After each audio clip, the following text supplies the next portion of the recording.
Hi, പുതിയൊരു വീഡിയോയിലേക്ക് സ്വാഗതം. ഇവിടെയും ഹൈറിച്ചിനെ കുറിച്ച് തന്നെയാണ്. ഹൈറിച്ചുകാരെ സംബന്ധിച്ചിടത്തോളം വളരെ സന്തോഷകരമായിട്ടുള്ള ഒരു ദിവസമാണ് ഇന്ന്.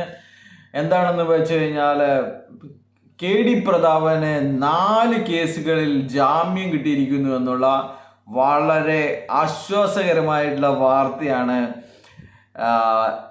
പാലക്കാട് സെഷൻ കോടതിയിൽ നിന്ന് ലഭിച്ചുകൊണ്ടിരിക്കുന്നത്. 4 കേസുകളിൽ ജാമ്യം കിട്ടിയിരിക്കുന്നു എന്നുള്ളതാണ്. ബാക്കി ഇനി 51 കേസ് ബാക്കിയുണ്ട്.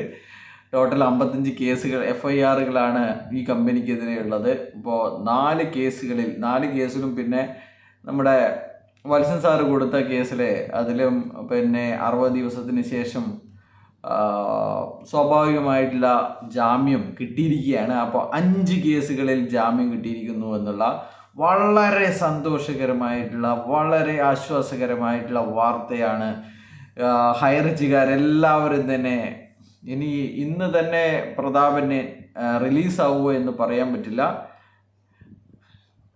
അപ്പോൾ ഇതൊക്കെയാണ് ഇന്നത്തെ കലാപരിപാടികൾ എന്ന് പറയാം. നമുക്കറിയാം, ഈ കേസിൻ്റെ അന്വേഷണം നടന്നുകൊണ്ടിരിക്കുകയാണ്. കുറ്റപത്രം സമർപ്പിച്ചിട്ടില്ല, അല്ലെങ്കിൽ ഇത്രാം തീയതി കുറ്റപത്രം സമർപ്പിക്കുന്ന യാതൊരുവിധ റിപ്പോർട്ടുകളും ലഭ്യമല്ല. അതുകൊണ്ട് തന്നെ സ്വാഭാവികമായി 60 ദിവസം അറസ്റ്റിലായതിനു ശേഷം 60 ദിവസത്തിനുള്ളിൽ കുറ്റപത്രം സമർപ്പിച്ചില്ലെങ്കിൽ സ്വാഭാവികമായും അദ്ദേഹത്തിന് ജാമ്യം കൊടുക്കണമെന്ന് സുപ്രീം കോടതിയുടെ റൂളിങ് നിലനിൽക്കുകയാണ്.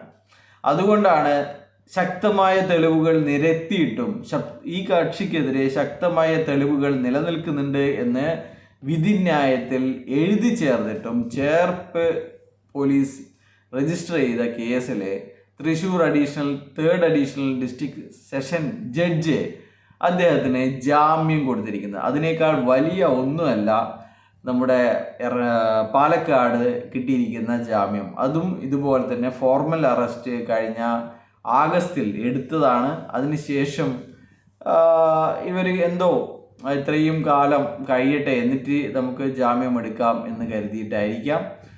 എന്തായാലും മുൻകൂട്ടി പോയി കഴിഞ്ഞാൽ ജാമ്യം കിട്ടില്ല എന്ന് ഉറപ്പാണ്. അതുകൊണ്ടാണ് ഇപ്പോൾ 100 ദിവസത്തിന് ശേഷം ജാമ്യത്തിന് വേണ്ടി ശ്രമിച്ചിരിക്കുന്നത്. അത് 60 ദിവസത്തിന് ഇങ്ങനെ കിട്ടിയിരിക്കുന്ന ജാമ്യം കൊണ്ട് യാതൊരു വിധത്തിലുള്ള ഗുണവും ഇല്ല.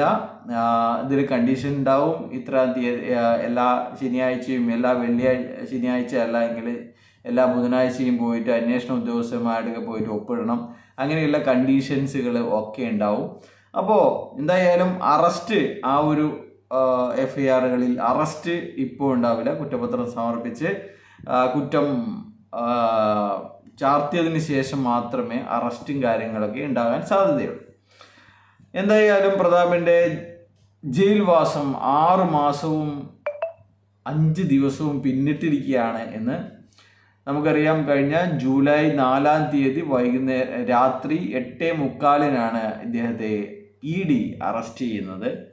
അത് കഴിഞ്ഞ് ഇപ്പോൾ 6 മാസം കംപ്ലീറ്റ് ആയിരിക്കുകയാണ്. 6 മാസവും 5 ദിവസവും കടന്നിരിക്കുകയാണ് ഇന്നത്തോടുകൂടി.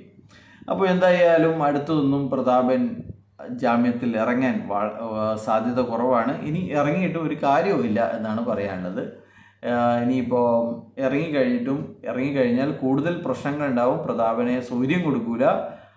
പ്രതാപനെ ഒരുപാട് കോടികൾ നിക്ഷേപിച്ച ആൾക്കാരൊക്കെ പ്രതാപനെ തട്ടിക്കൊണ്ടുപോകാനോ പ്രതാപൻ്റെ അടുക്കുന്ന ഏത് വിധേനയും ആ പൈസ തിരികെ വാങ്ങാനോ ഉള്ള ശ്രമങ്ങളുമായിട്ട് മുന്നോട്ട് പോകുക. അതുകൊണ്ട് പ്രതാപനെ ഫുൾ സെക്യൂരിറ്റിയോടുകൂടി ഫുൾ പ്രൊട്ടക്ഷനോടുകൂടി ജയിലിൽ കിടക്കുന്നതാണ് എല്ലാം കൊണ്ടും നല്ലത്. അപ്പോൾ ഇതിനിടയ്ക്ക് പറഞ്ഞ ഒരു കാര്യത്തെക്കുറിച്ചാണ് അവൻ പറയുകയാണ്. സുഹൃത്തുക്കളെ, അവൻ പറയുകയാണ് ഇത് സത്യമുള്ള ബിസിനസ്സാണ്. അത് കേട്ട് ഞാൻ ഒരുപാട് ചിരിച്ച്. സത്യമുള്ള ബിസിനസ്സാണ് ഇത്രയും മണി ചെയിൻ. നീയൊക്കെ ഇരട്ടി ലാഭം ഉണ്ടാക്കിയെന്ന് പറയുന്നുണ്ടല്ലോ. നീയൊക്കെ ഇരട്ടി ലാഭം ഉണ്ടാക്കിയത് ആരെ പൈസ, ഏത് പാവങ്ങളുടെ പൈസയാണ് എന്ന് നിങ്ങൾക്ക് പറയാൻ പറ്റുമോ? കമ്പനി എന്തായാലും പ്രോഫിറ്റബിൾ ആയിട്ടുള്ള പ്രൊഡക്റ്റോ പ്രോഫിറ്റബിൾ ആയിട്ടുള്ള ബിസിനസ്സോ നടത്തിയില്ല എന്ന് കമ്പനി തന്നെ സമ്മതിക്കുന്നുണ്ട്.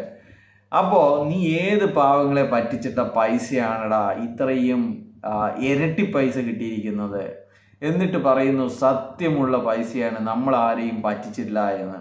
നീ പറ്റിച്ചത് നീ ചേർത്തവരെയാണ്. അത് ആരാണെന്ന് നിനക്കേ അറിയുള്ളൂ. ഇനി കുടുംബക്കാരായിരിക്കാം, സുഹൃത്തുക്കളായിരിക്കാം, നാട്ടുകാരായിരിക്കാം. അപ്പോൾ അവരിൽ നിന്ന് രക്ഷപ്പെടാൻ വേണ്ടിയിട്ടാണ് ഇവൻ ഈ ലോകത്ത് എവിടെയെങ്കിലും കേസുണ്ടോ ആ കേസ് നടക്കുകയാണ്. ഇപ്പോൾ പുതിയൊരു ട്രോളും ഇറങ്ങിയിട്ടുണ്ട്.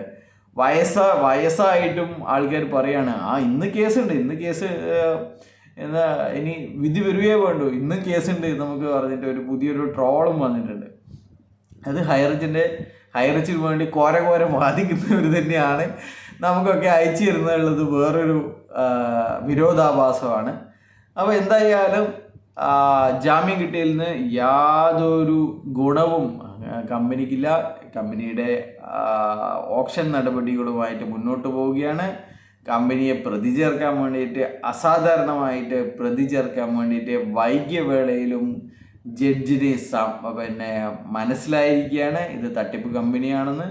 അപ്പോൾ ഒരു തരത്തിലും കോടതിയുടെ ഭാഗത്ത് നിന്ന് അനുകൂല വിധി ഉണ്ടാവില്ല എന്ന് ആരെങ്കിലും മുദ്രക്കള്ളാസോ എന്തെങ്കിലും ആയിട്ട് വന്നു കഴിഞ്ഞാൽ നമ്മൾ എഴുതി ഒപ്പിട്ട് തരാം. എന്നുവെച്ചാൽ അങ്ങനെയാണ് കാര്യങ്ങളൊക്കെ ഉള്ളത്.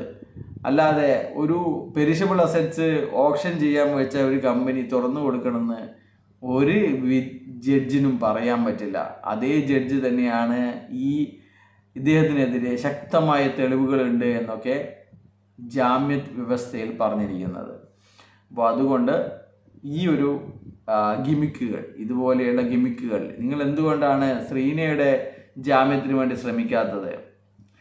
ഇത് 60 ദിവസം കഴിഞ്ഞ ജാമ്യം എന്തായാലും കിട്ടുമെന്നിരിക്കെ അത് ഇവർക്ക് കൊടുക്കാം, അല്ലെങ്കിൽ അതിനു വേണ്ടി കോരം വാദിക്കാം. പക്ഷെങ്കിൽ എന്തുകൊണ്ട് അറസ്റ്റ് ചെയ്യാത്ത ശ്രീനയ്ക്ക് വേണ്ടി മുൻകൂർ ജാമ്യത്തിന് അപേക്ഷ കൊടുത്തിട്ട് അത് ഹാജരാവാതെ ഒളിച്ചു കളിക്കുന്നത് എന്തിനാണ്?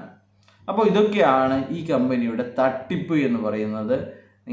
നിങ്ങളെയൊക്കെ പറ്റിക്കുകയായിരുന്നു എന്നുള്ളത് ഇനിയെങ്കിലും മനസ്സിലായി കഴിഞ്ഞാൽ നിങ്ങൾക്ക് രക്ഷ, അല്ലെങ്കിലും ഒരു കാര്യവുമില്ല, നിങ്ങളുടെ പൈസ പോവും എന്നുള്ള കാര്യമേ ഉള്ളൂ. അപ്പോൾ ഇത്ര മാത്രമേ പറയാനുള്ളൂ. എന്തായാലും അടുത്ത ആഴ്ച എത്ര പെട്ടെന്നാണ് കാര്യങ്ങളൊക്കെ പോകുന്നത് അല്ലേ. നമ്മൾ കഴിഞ്ഞ ഒക്ടോബറിൽ പറഞ്ഞതാണ് ഇനി ഇഡിയുടെ കേസ് ജനുവരി 16 ഉള്ളൂ എന്ന്. ഇത് അടുത്ത ആഴ്ചയായി ജനുവരി 16. ഇഡിയുടെ അപ്പലറ്റ് അതോറിറ്റിയുടെ കേസ് എന്ന് പറയുന്നത് അടുത്ത ആഴ്ചയാണ്. ഒക്ടോബറിൽ മാറ്റിവെച്ച കേസാണ്. ഒക്ടോബർ, നവംബർ, ഡിസംബർ, എത്ര വേഗമാണ് 10-60 ദിവസം കടന്നു പോയിരിക്കുന്നത്. നമ്മൾ ഓരോ ദിവസവും കേസ് എന്തായി, അടുത്ത കേസ് എപ്പാണ്, അപ്ഡേഷൻ എന്താണ് എന്ന് പറഞ്ഞ് ഇങ്ങനെ സമയവും നമ്മുടെ വിലപ്പെട്ട സമയങ്ങൾ ഇങ്ങനെ പാഴാക്കിക്കൊണ്ടിരിക്കുകയാണ് എന്നുള്ള കാര്യങ്ങൾ നിങ്ങൾ സമയം കിട്ടുമ്പോൾ ഓർത്ത് വെക്കുക. ബൈ.